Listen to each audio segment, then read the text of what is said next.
Happy Monday, everybody. You know, I had a great weekend, I think, right up until the end. And then I kind of screwed up my back. Why is that Motivational Monday, Shannon? Well, it's given me a little bit of a chance to reflect on where I've come from. A lot of you don't know this, but in 2012 or 14, I had some pretty major medical issues.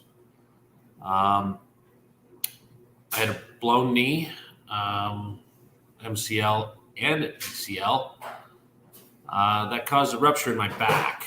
I had neck surgery the year before, and I broke some ribs, all separate incidents. And it took me about 24 months to get through that. It was pretty excruciating. A lot of days on the couch, a lot of doctor's visits, a lot of prescription medication, which was really, really, really, really not great for me.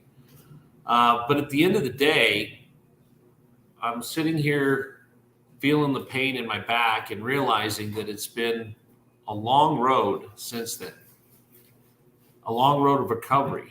And a lot of things have happened. A lot of good things have happened since then.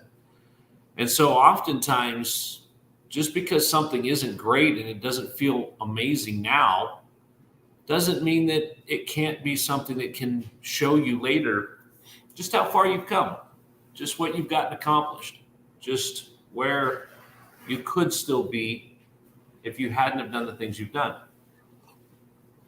The reality is, I could have been stuck there, right? And we know a lot of people get stuck there. A lot of people never make it out of prescription pain medication. A lot of people never make it out of chronic pain. A lot of people never make it out of those situations. And luckily I did. Luckily I chose to do the physical therapy, because I don't think I would have recovered to the extent that I did without that. And I don't think I would have been able to come to the place where I am in my business if I hadn't pushed through a lot of those things. I have a lot to be thankful for. And I have a lot of people in my life that were there for me at that time. People that stuck around, that swung by in the morning and in the afternoon to take care of me.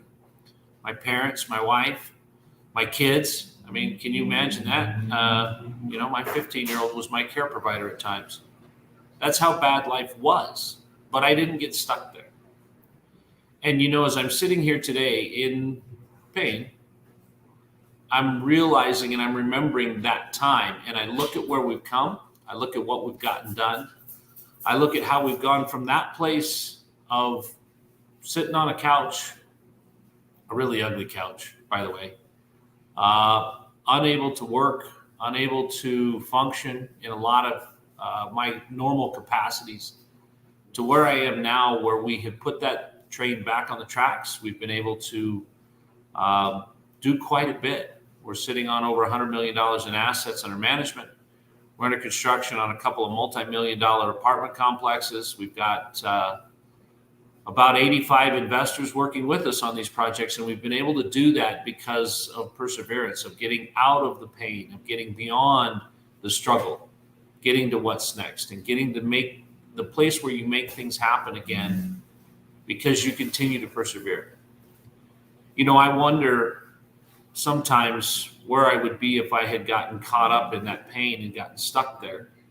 I wonder what would happen if I got caught up in the self-pity and gotten stuck there.